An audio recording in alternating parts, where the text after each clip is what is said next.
Hello दोस्तों, कैसे हैं आप सभी। स्वागत है आपका हमारे यूट्यूब चैनल नवाचार आईएएस एकेडमी में। दोस्तों, मैं चंद्रपाल यादव और आज हम जो हमारा लेक्चर चल रहा है प्राचीन भारत के इतिहास से संबंधित, आज उसी को हम कंटिन्यू रखते हैं। और जो हमने पिछले कुछ लेक्चरों के दौरान मौर्योत्तर काल से संबंधित बारी बारी से चीज़ों को समझाया था, आज उसी के संबंध में हम आगे उसको बढ़ाते हैं और उससे संबंधित कुछ महत्वपूर्ण प्रश्नों को आज हम आपके सामने कराने वाले हैं, जो यूपीपीएससी या यूपीपीसीएस, बीपीएससी तथा राजस्थान पीसीएस इत्यादि के साथ साथ अदर स्टेट पीसीएस में भी एग्जाम में ये प्रश्न पूछे जाते हैं। किंतु यहाँ से ज़्यादा प्रश्न पूछने की संभावनाएं नहीं रहती हैं, इसलिए हम कुछ उन चुनिंदा प्रश्नों को ही आपके सामने अवगत कराएंगे जो आपके आने वाले एग्जाम में काफ़ी हेल्पफुल रहेंगे और बारी बारी से या बार बार वो रिपीट होते हैं। तो चलिए बिना समय गंवाए हम क्या करते हैं कि इस सेक्शन से संबंधित हम पहले प्रश्न आपको कराते आए हैं, मात्र 5 सेकंड या 6 सेकंड का समय देंगे ताकि आप भी अपनी कैलकुलेशन को ठीक से कर सकें और इस चीज़ों को आसानी से समझ सकें। तो चलिए पहले प्रश्न को हम सॉल्व करते हैं। और क्या है प्रश्न नंबर 1, काव्य शैली का प्राचीनतम नमूना किसके अभिलेख में मिलता है। तो इसमें आपको बताना है कि जो प्राचीन काव्य शैली का जो नमूना मिलता है वो किसके अभिलेख से मिलता है। ऑप्शन ए, काठियावाड़ के रुद्रदामन के अभिलेख से। ऑप्शन बी, अशोक के अभिलेख से। ऑप्शन सी, राजेंद्र प्रथम के अभिलेख से।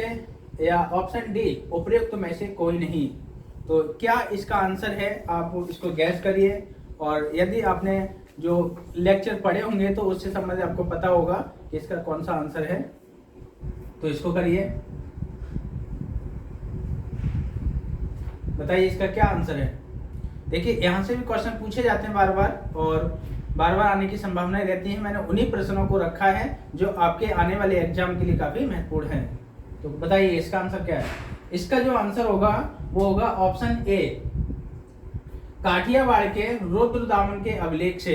काठियावाड़ के रुद्रदामन के अभिलेख से हमको यहाँ से ये साक्ष्य देखने को मिलता है कि प्रथम या सबसे प्राचीन काव्य शैली में, यानी संस्कृत भाषा काव्य शैली में हमको एक अभिलेख मिलता है जो जूनागढ़ का अभिलेख है काठियावाड़ के क्षेत्र में, जिसका अगर सबसे पहले हम बात करें तो इसका निर्माण सबसे पहले किसने करवाया था, तो वो चंद्रगुप्त मौर्य ने करवाया।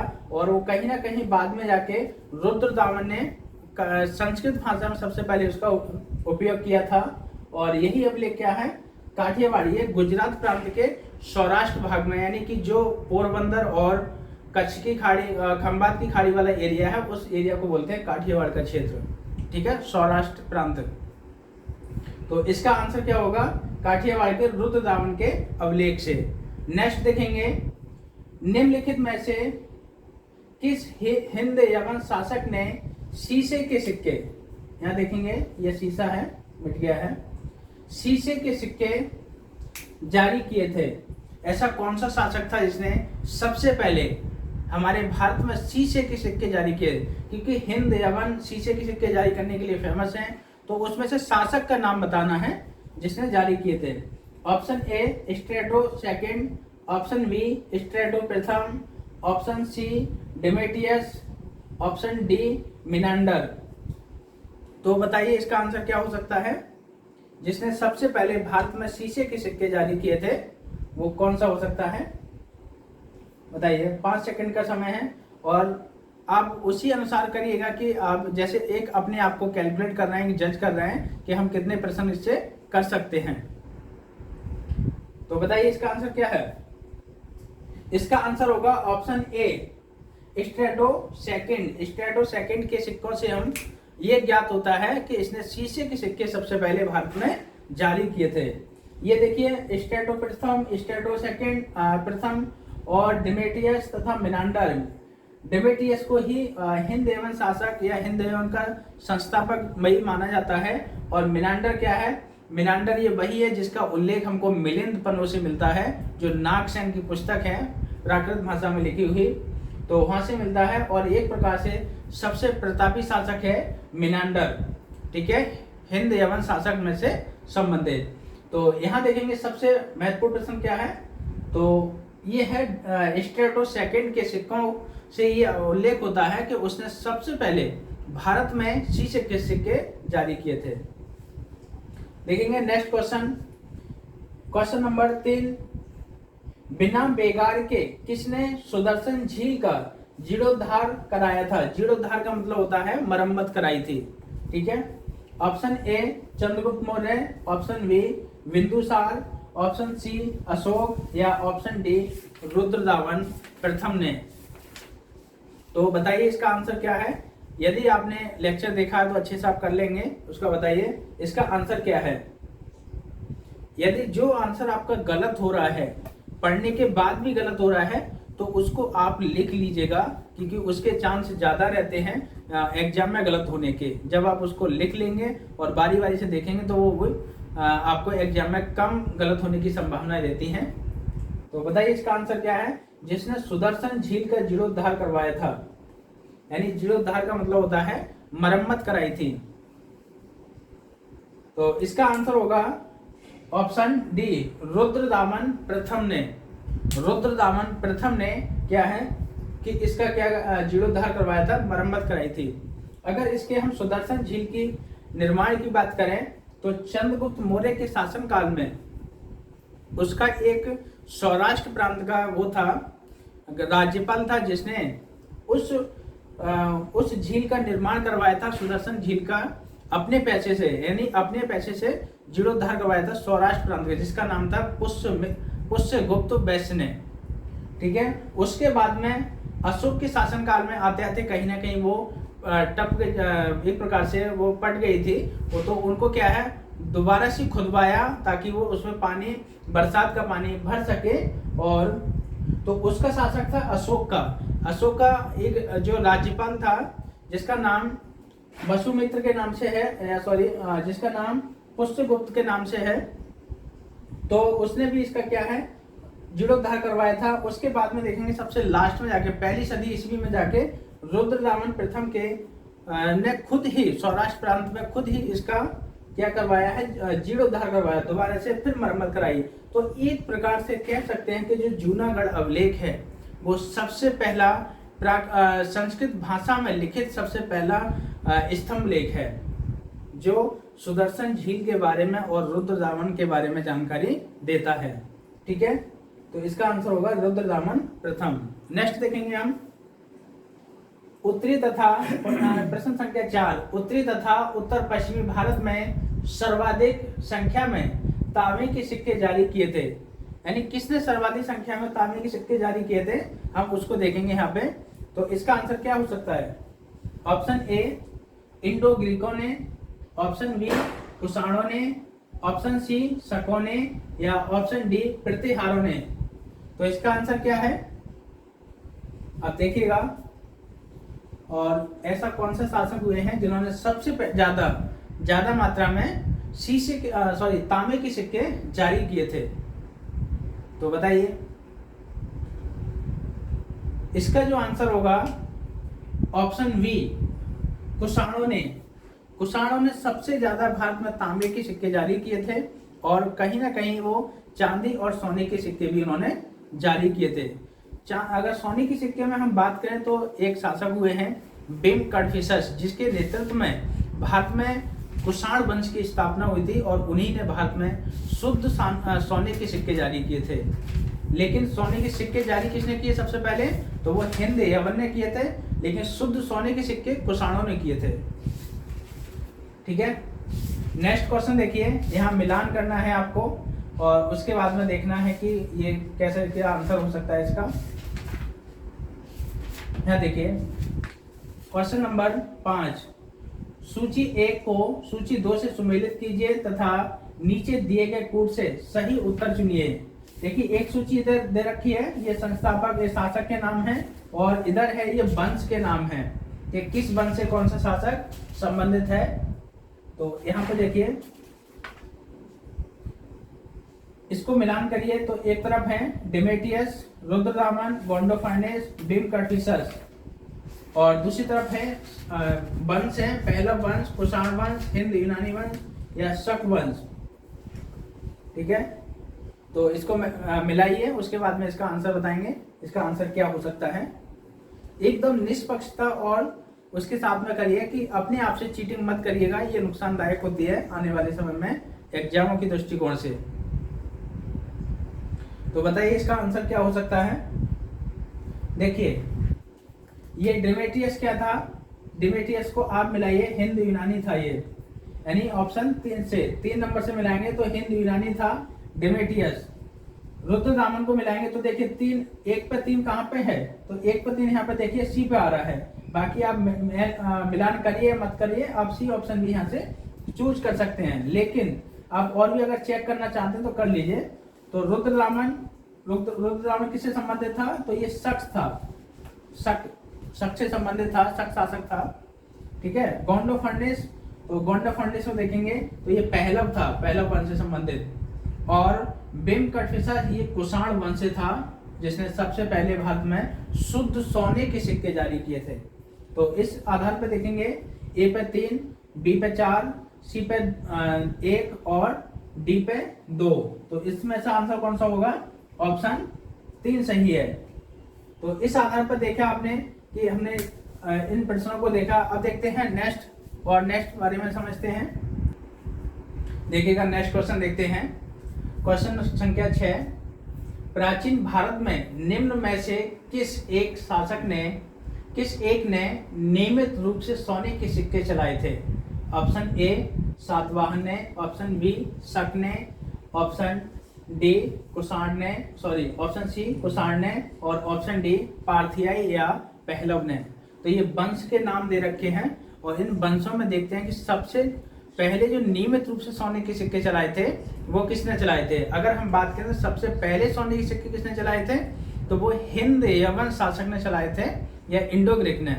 लेकिन नियमित रूप से या शुद्ध सोने के सिक्के किसने चलाए थे उसकी हम चर्चा करते हैं यहाँ पे। तो आप इसको गैस करिए और 5 सेकंड में हम आपको बताते हैं इसका आंसर क्या है। और जो प्रश्न आपका गलत हो रहा है उसको आप लिखते जाइएगा कि कौन सा प्रश्न आपका गलत हुआ है। बताइए इसका आंसर क्या है।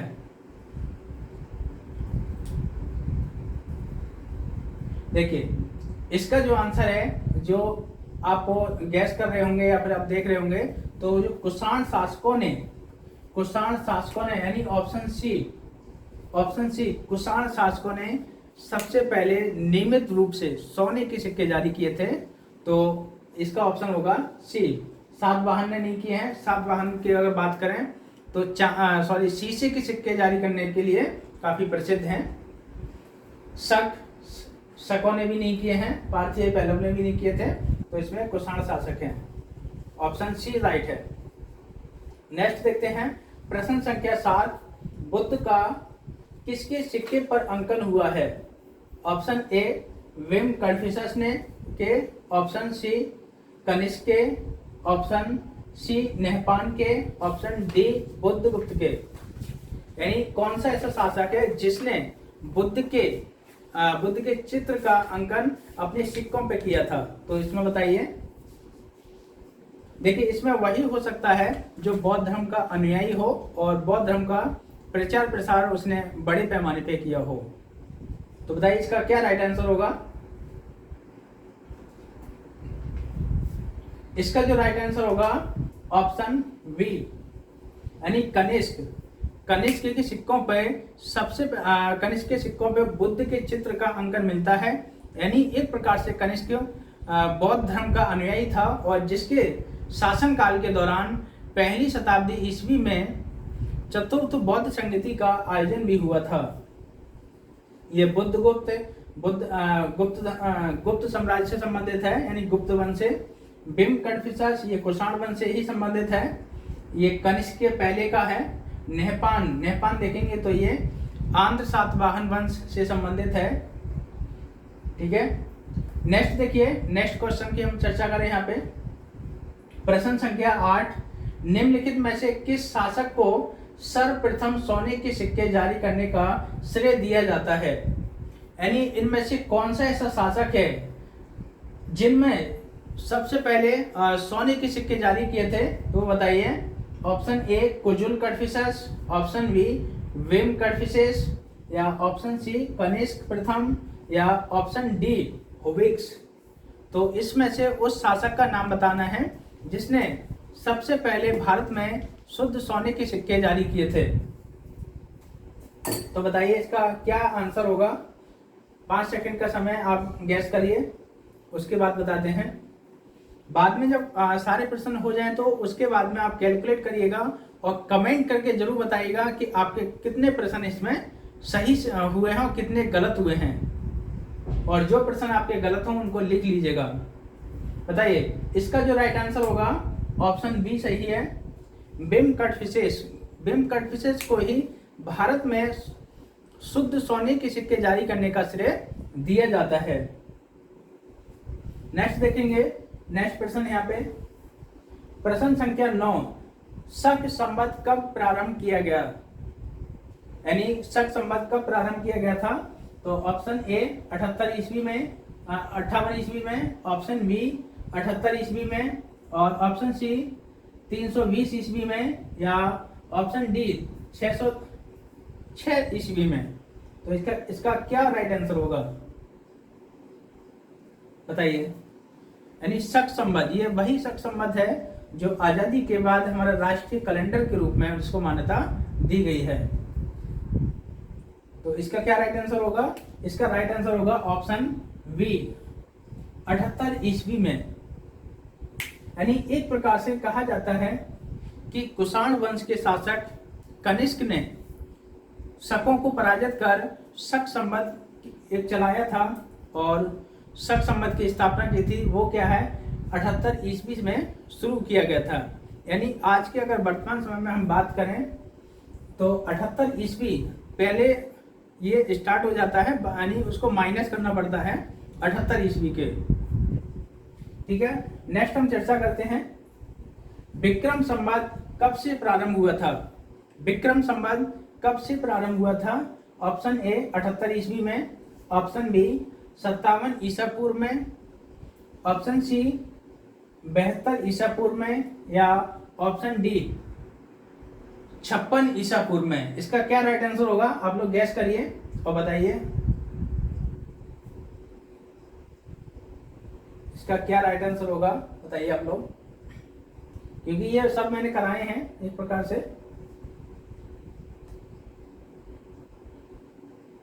तो देखिए इसका जो राइट आंसर होगा ऑप्शन बी 57 ईसा पूर्व। 57 ईसा पूर्व, कहीं कहीं ये 58 ईसा पूर्व दे रखा होता है, लेकिन ये 57 ईसा पूर्व माना जाता है। 57 ईसा पूर्व में एक विक्रमादित्य शासक ने मथुरा के शकों को हराया और उसके बाद में विक्रम संवत की स्थापना की थी। यानी विक्रमादित्य शासक ने मथुरा के शकों को हराया था 57 ईसा पूर्व में, और उसी समय हराने के बाद में विक्रम संवत की स्थापना की थी। तो इसका राइट आंसर होगा ऑप्शन बी 57 ईसा पूर्व। नेक्स्ट देखेंगे प्रश्न संख्या 11, कनिष्क के समकालीन निम्नलिखित नामों का उल्लेख करें या अध्ययन करें और निम्नांकित उत्तर कोड के अनुसार अपना उत्तर इंगित करें। तो देखिए इसमें 4 नाम दे रखे हैं, अश्वघोष, वसुमित्र, कालिदास और कम्मन। इन चारों नाम में उन नामों को छांटिए या फिर देखिए जो कनिष्क के समकालीन हैं। ये पीसीएस में क्वेश्चन पूछा हुआ है और लगभग 2 बार क्वेश्चन ये रिपीट हुआ है ज्यों के त्यों। तो ये प्रश्न आने की ज्यादा संभावना रहती है। बताइए इसमें कौन कौन हो सकता है। तो ऑप्शन में देखेंगे केवल 1 और 2, 1 और 4, ऑप्शन बी 2 और 3, ऑप्शन सी 1 व 2, या ऑप्शन डी चारों सही हैं। तो बताइए इसका कौन सा राइट आंसर होगा। इसका राइट आंसर क्या होगा आप लोग बताइए। यानी ऐसे उन नामों को सेलेक्ट करना है जो कनिष्क के समकालीन थे। तो चलिए इसका जो राइट आंसर होगा, देखिए अश्वघोष भी कनिष्क के समकालीन थे, वसुमित्र कनिष्क के समकालीन थे। तो एक प्रकार से देख सकते हैं 1 और 2 दोनों सही हो सकते हैं। अब देखते हैं बाकी। कालिदास देखेंगे तो कालिदास कनिष्क के समकालीन नहीं है, ये गुप्त वंश के चंद्रगुप्त विक्रमादित्य या चंद्रगुप्त द्वितीय के शासन काल से संबंधित, ये गलत होगा। और कम्मन अगर देखें तो दक्षिण भारत से संबंधित हैं और ये 12वीं सदी ईस्वी के हैं, तो इस प्रकार से ये भी नहीं होगा। अब देखेंगे यहाँ पे देखिए इसमें देखेंगे तो अश्वघोष और वसुमित्र, तो इन दोनों में से कौन सा राइट आंसर होगा? ऑप्शन सी ऑप्शन सही है, यानी ऑप्शन 1 व 2 सही है, अश्वघोष और वसुमित्र। इस चीज का उल्लेख हमको कहाँ से मिलता है कि कनिष्क का जो आप देखेंगे कि जो चतुर्थ बौद्ध संगति हुई है, उसी चतुर्थ बौद्ध संगति में वसुमित्र ने अध्यक्षता की थी और अश्वघोष उसके उपाध्यक्ष थे। तो चलिए अब देखते हैं नेक्स्ट प्रश्नों को, उसके आधार पर जज करते हैं। अब देखेंगे यहाँ पे नेक्स्ट क्वेश्चन, प्रश्न संख्या 12, पुष्यमित्र शुंग द्वारा 2 अश्वमेध यज्ञ किए जाने का के बारे में उल्लेख या जानकारी किस लेख से मिलती है? तो यहाँ देखेंगे ऑप्शन ए सारनाथ लेख से, ऑप्शन बी वेशनगर लेख से, ऑप्शन सी अयोध्या लेख से या ऑप्शन डी हाथी गुम्फा लेख से। यानी निम्नलिखित में कौन सा ऐसा लेख है जहां से ये जानकारी मिलती है कि पुष्यमित्र शुंग ने 2 अश्वमेध यज्ञ कराए थे? तो बताइए इसमें से कौन सा इसका आंसर हो सकता है? ये मैंने कराया है और अगर आपने अच्छे से पढ़ा होगा तो ये आसानी से आप कर लेंगे इसको। ये यूपीपीसीएस में पूछा हुआ प्रश्न है और बीपीएससी द्वारा एक बार रिपीट किया गया है ये प्रश्न को, तो इसके आने की संभावना रहती है। बताइए इसका क्या आंसर है? तो इसका जो आंसर होगा ऑप्शन सी होगा अयोध्या लेख, यानी सारनाथ लेख। देखें तो सारनाथ लेख अशोक के बारे में जानकारी देता है, वहीं हम वेशनगर का हाथी ये लेख देखें तो ये हेलियोडोरस से संबंधित है, जो विदेशी यूनानी यात्री था। अयोध्या लेख ये धनदेव का है, जो पुष्यमित्र शुंग का एक राज्यपाल था उसका है, और वो वर्णन करता है कि पुष्यमित्र शुंग ने 2 अश्वमेध यज्ञ कराए थे। हाथी गुम्फा लेख की हम बात करें, ये कलिंग के चेदी वंश से संबंधित है, जो खारवेल से संबंधित है। ये चेदी वंश के संबंध में जानकारी देता है। तो इसका राइट आंसर क्या होगा? ऑप्शन सी अयोध्या लेख। नेक्स्ट देखेंगे प्रश्न संख्या 13, निम्नलिखित में से कौन कनिष्क के दरबार में नहीं गया था? यानी जो ऑप्शन दे रखे हैं उनमें से ऐसा कौन है जो कनिष्क के दरबार से संबंधित नहीं था या नहीं गया था? ऑप्शन ए अश्वघोष, option B Parshva, option C Vasumitra और ऑप्शन डी विशाखदत्त। तो बताइए इसका राइट आंसर क्या होगा? यानी उस दार्शनिक का नाम बताइए जो अशोक के दरबार से संबंधित नहीं है। वही 5 सेकंड का समय, आप लोग कैलकुलेट करिए इसको और प्रश्न का उत्तर बताइए क्या हो सकता है, बताइए। चलिए इसका जो राइट आंसर है ऑप्शन डी है विशाखदत्त, क्योंकि विशाखदत्त ये गुप्तोत्तर काल से संबंधित है और अश्वघोष, वसुमित्र और पार्श्व ये तीनों ही अगर देखा जाए तो ये कुषाण काल से संबंधित हैं और कनिष्क के दरबार से संबंधित हैं। इसमें अगर एक और ऐड कर दिया जाए नागार्जुन को, तो नागार्जुन भी कनिष्क के दरबार से संबंधित हैं। नेक्स्ट देखेंगे प्रश्न संख्या 14, निम्नलिखित में से कौन सा शासक वर्ण व्यवस्था का रक्षक कहा जाता है? यानी वर्ण व्यवस्था, जो वर्ण व्यवस्था चली आ रही थी, ब्राह्मण, क्षत्रिय, वैश्य, शूद्र, उनका रक्षक यानी एक प्रकार से अनुयायी कौन माना जाता है? तो वो है, बताइए इनमें कौन सा है? Option A Pushyamitra Shunga, option B Kharavela, option C Gautamiputra Satakarni और या ऑप्शन डी वासुदेव। तो बताइए इसका राइट आंसर क्या होगा? जो वर्ण व्यवस्था का रक्षक माना जाता है और वर्ण संकरता को रोकने का भी प्रयास किया था काफी, तो वो इसमें से कौन सा इसका आंसर होगा, बताइए। तो इसका जो राइट आंसर होगा वो होगा option C Gautamiputra Satakarni. ये सातवाहन वंश से संबंधित है, गौतमी पुत्र सातकर्णी, और इसी को एका ब्राह्मण के नाम से भी जाना जाता है। इसी ने वर्ण संकरता को रोकने का प्रयास भी किया था, लेकिन फिर भी अंतर जातीय विवाह होते रहे थे। एक प्रकार से ये ब्राह्मण वर्ग है। खारवेल ये देखें तो कलिंग का चेदी वंश से संबंधित है। वासुदेव की बात करें तो ये कर्ण वंश से संबंधित है, कर्ण वंश से संबंधित है। देखेंगे यहाँ पे पुष्यमित्र शुंग, ये शुंग वंश से संबंधित है, लेकिन इसका राइट आंसर क्या होगा? ऑप्शन सी होगा, गौतमीपुत्र सातकर्णी। नेक्स्ट देखेंगे यहाँ पे प्रश्न संख्या 15, मौर्यों के बाद दक्षिण भारत में सबसे प्रभावशाली राज्य कौन सा था? यानी कौन सा ऐसा वंश था जो सबसे ज्यादा भाग में फैला था मौर्यों के बाद में? ऑप्शन ए सातवाहन वंश, ऑप्शन बी पहला वंश, ऑप्शन सी चोल वंश, या ऑप्शन डी चालुक्य वंश। तो बताइए इसका कौन सा राइट आंसर है जो दक्षिण भारत में मौर्य के बाद में, मौर्य साम्राज्य के बाद सबसे बड़ा साम्राज्य था उनका? तो इसका राइट आंसर क्या होगा? देखिए ये भी पीसीएस में पूछा हुआ प्रश्न है। ये सभी प्रश्न वही हैं जो बार बार रिपीट होते हैं और किसी न किसी आयोग में, चाहे यूपीएससी हो, यूपीपीसीएस हो, बीपीएससी हो इत्यादि द्वारा बार बार पूछे जाते हैं और जिनके रिपीट होने की संभावना ज्यादा रहती है। तो इसका जो राइट आंसर होगा ऑप्शन ए सातवाहन। यानी सातवाहन एक ऐसे शासक थे जिनका साम्राज्य उत्तर में अगर देखें नर्मदा नदी से लेकर दक्षिण में कावेरी नदी या आंध्र प्रदेश इत्यादि के क्षेत्र तक ये फैला हुआ था। नेक्स्ट देखेंगे अगर चोल अगर राज्य की बात करें तो चोल ये केरल और तमिलनाडु के क्षेत्र में था।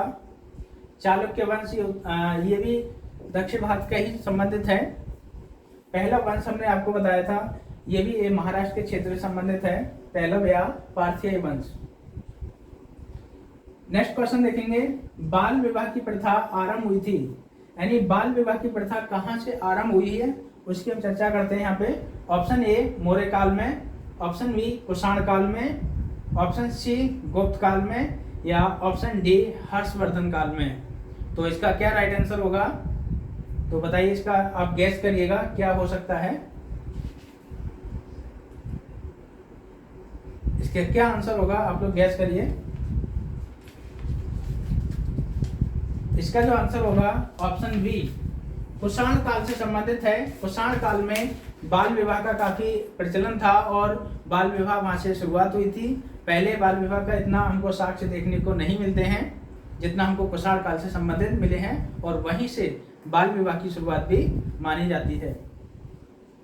नेक्स्ट देखेंगे प्रश्न संख्या 17, गंधार कला शैली निम्न समय में फली फूली, यानी जो गंधार कला शैली है वो किस समय में फली फूली थी?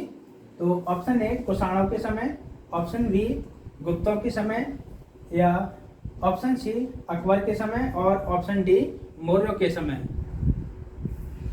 तो मैं आपको बता दूं जो गंधार कला शैली है वो एक प्रकार से मूर्ति कला शैली है, जो मूर्ति कला के रूप में इसको दर्शाया जाता है कि गंधार कला और मथुरा कला शैली वो मूर्ति कला से संबंधित है। जबकि अगर बात करें हम नागर शैली और द्रविड़ शैली तो ये मंदिर निर्माण की शैली है। तो गंधार कला शैली का किसके समय में फली फूली है? तो इसका जो राइट आंसर होगा ऑप्शन ए सही है, कुषाणों के समय में।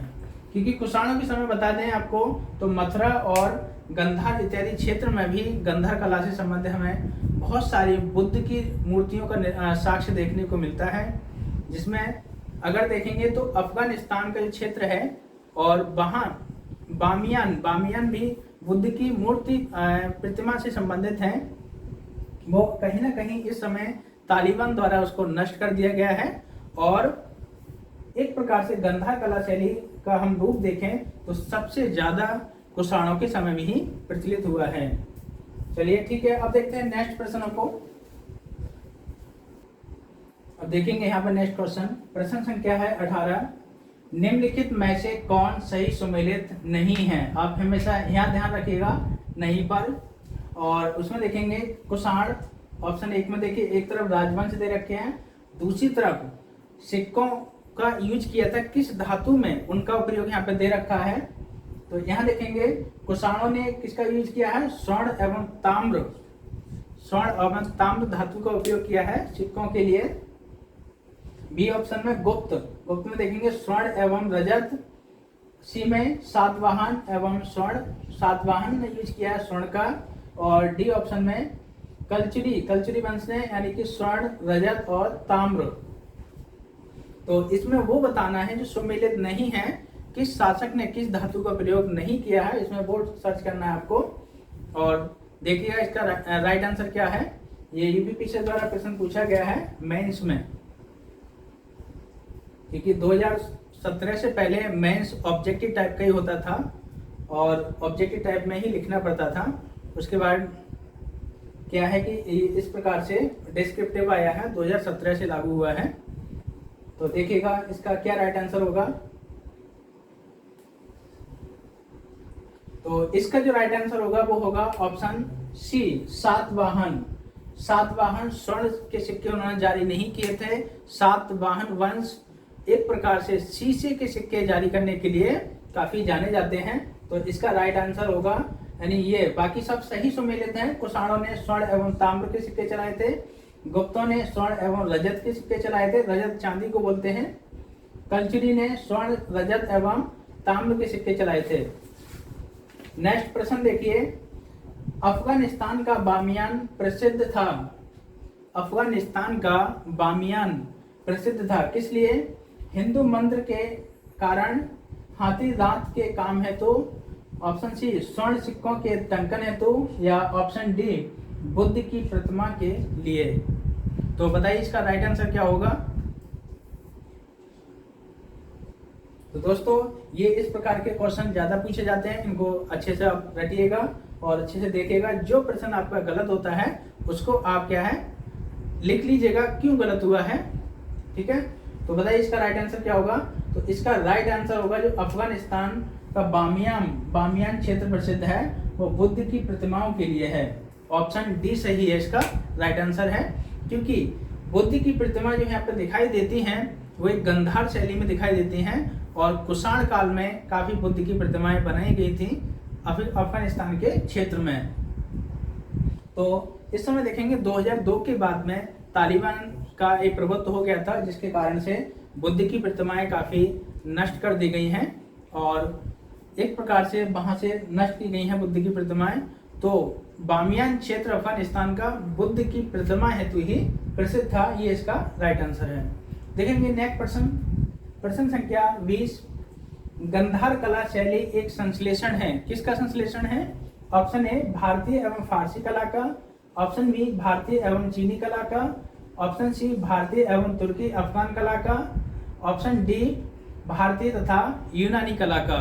तो बताइए गंधार शैली किसका उदाहरण है? इसका बताइए किसका उदाहरण है। तो इसका जो राइट आंसर होगा वो होगा ऑप्शन डी सही है। क्योंकि जिस समय सिकंदर का आक्रमण हुआ था और जिस समय यूनानियों के आक्रमण के समय ही गंधार कला का युग हुआ था, यानी जन्म हुआ था, जो भारतीय कला और यूनानी कला का ही मिश्रण था। और एक प्रकार से देख सकते हैं गंधार कला में बहुत सारी मूर्तियां जो बुद्ध की बनी हुई हैं। एक प्रकार से बुद्ध को उनके जो यूनानी देवता होते हैं अपोलो के समान दिखाया गया है। एक प्रकार से पीछे उनके आभा मंडल दिखाया जाता है गोल चक्र के रूप में, और आंखें बड़ी दिखाई गई हैं, बाल खुले हुए दिखाए गए हैं बुद्ध के। तो एक प्रकार से वो गंधार कला का ही एक रूप दिखाता है और कहीं ना कहीं उनका जो देवता है अपोलो, उनके समान बुद्ध को दिखाया गया है, ठीक है। नेक्स्ट प्रश्न देखेंगे, प्राचीन काल के भारत पर आक्रमणों के संबंध में निम्नलिखित में से कौन सा सही कालानुक्रम है? यानी ये बताना पहले किसका हुआ, फिर उसके बाद किसका आक्रमण हुआ था, फिर उसके बाद में किसका आक्रमण हुआ है। तो यहाँ पे 3 आक्रमण दे रखे हैं, उनमें आपको सर्च करना है कि क्या उनका कालक्रम है।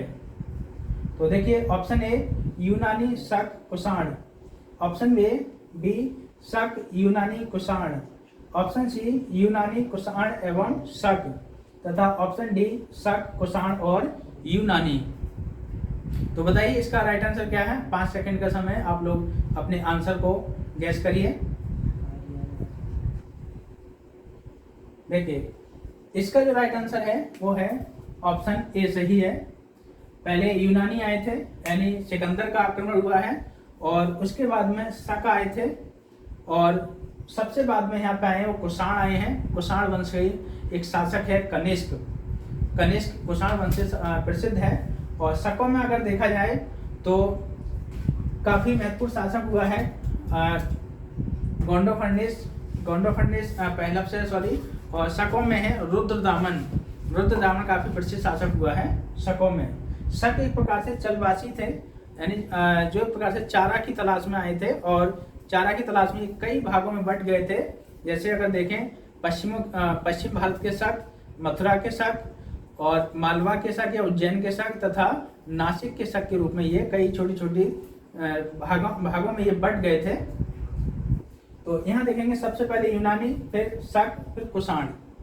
ठीक है, अब देखते हैं नेक्स्ट प्रश्न क्या है। अब देखते हैं नेक्स्ट प्रश्न, और प्रश्न संख्या है 22। आंध्र सातवाहन राजाओं की सबसे लंबी सूची किस पुराण से मिलती है? तो ऑप्शन ए वायु पुराण, ऑप्शन बी विष्णु पुराण, ऑप्शन सी मत्स्य पुराण और ऑप्शन डी कोई नहीं। तो बताइए इसमें से कौन सा ऐसा पुराण है जहां से हमको आंध्र सातवाहन शासक की सबसे लंबी सूची मिलती है? तो वो कौन सा है? भाई 5 सेकंड का समय है और उसमें आप इसको गैस करिए आंसर को और कैलकुलेट करिएगा लास्ट में जाके कि आपके कितने प्रश्न सही हुए हैं और कौन सा प्रश्न गलत हुआ है उसको आप लिख लीजिएगा कि ये प्रश्न गलत हुआ है, उसको कैसे आप इम्प्रूव कर सकते हैं उसके बारे में सोचिएगा। तो बताइए इसका आंसर क्या है? इसका जो राइट आंसर होगा वो होगा मत्स्य पुराण। यानी क्या है, मत्स्य पुराण अपने आप में सबसे प्राचीन पुराण है और यहाँ से हमको जो सातवाहन राजाओं के सबसे लंबी सूची मिलती है हमको, तो वो मत्स्य पुराण से मिलती है। नेक्स्ट प्रश्न देखिए, प्रश्न संख्या 23। निम्नलिखित में से कौन सा स्थान सातवाहनों की राजधानी था? देखिए राजधानी भी पूछ ली जाती है कि सातवाहन शासकों की राजधानी क्या थी, तो उससे संबंधित प्रश्न पूछ लिया जाता है। Option A Pratishthana, option B Nagarjunakonda, option C Sakala या सियालकोट या ऑप्शन डी पाटलिपुत्र। तो बताइए इसमें इनकी राजधानी क्या थी? सातवाहन शासकों की राजधानी क्या थी उसको आप बताइए। तो देखिएगा इसका जो राइट आंसर होगा ऑप्शन ए होगा, क्योंकि प्रतिष्ठान ये महाराष्ट्र के क्षेत्र में, ऑप्शन ए प्रतिष्ठान, और प्रतिष्ठान महाराष्ट्र के क्षेत्र में सातवाहन शासकों की राजधानी थी। बाकी नागार्जुनकोंडा ये दक्षिण भारत में है, तमिलनाडु के क्षेत्र में। बाकी सियाकल या सियालकोट वर्तमान ये पाकिस्तान पंजाब में स्थित है। और पाटलिपुत्र देखा जाए तो पाटलिपुत्र ये मौर्य साम्राज्य में उन शासकों की राजधानी थी। ठीक है, नेक्स्ट प्रश्न देखिए, प्रश्न संख्या 24। निम्नलिखित में से किसके लिए एका ब्राह्मण प्रयुक्त हुआ है? यानी एका ब्राह्मण जो शब्द प्रयुक्त हुआ है वो किसके लिए हुआ है? ऑप्शन ए पुष्यमित्र शुंग के लिए, option B Kharavela, option C Gautamiputra Satakarni, option D Susharman. तो इसमें से किसके लिए एका ब्राह्मण शब्द का प्रयोग हुआ है? ये यूपीपीएससी द्वारा प्रश्न पूछा गया है। तो बताइए इसका राइट आंसर क्या होगा? तो देखिए इसका जो राइट आंसर होगा वो होगा ऑप्शन सी गौतमीपुत्र सातकर्णी, क्योंकि गौतमीपुत्र सातकर्णी ये जो वर्ण व्यवस्था का संरक्षक था और उसमें ब्राह्मणों को सर्वोपरि स्थान दिया था और कहीं ना कहीं ये वर्ण संकरता की प्रथा को भी रोकना चाहता था कि जो जातिवाद या फिर एक वर्ण से दूसरे वर्ण में शादी ना हो, और उसी के आधार पर ये क्या है, इसको एक कट्टर संरक्षक था वर्ण व्यवस्था का, तो इसी के आधार पर इसको एका ब्राह्मण के नाम से जाना जाता है, या एका ब्राह्मण की उपाधि इसको दी गई थी। तो गौतमीपुत्र सातकर्णी था, इसका राइट आंसर ऑप्शन सी होगा। अब देखते हैं प्रश्न संख्या 25। निम्नलिखित राजाओं में से कौन जैन धर्म का संरक्षक था? तो option A Ashoka, option B Harsha, option C Pulakeshin द्वितीय या ऑप्शन डी खारवेल। तो बताइए इसका राइट आंसर क्या होगा कि कौन जैन धर्म का संरक्षक था?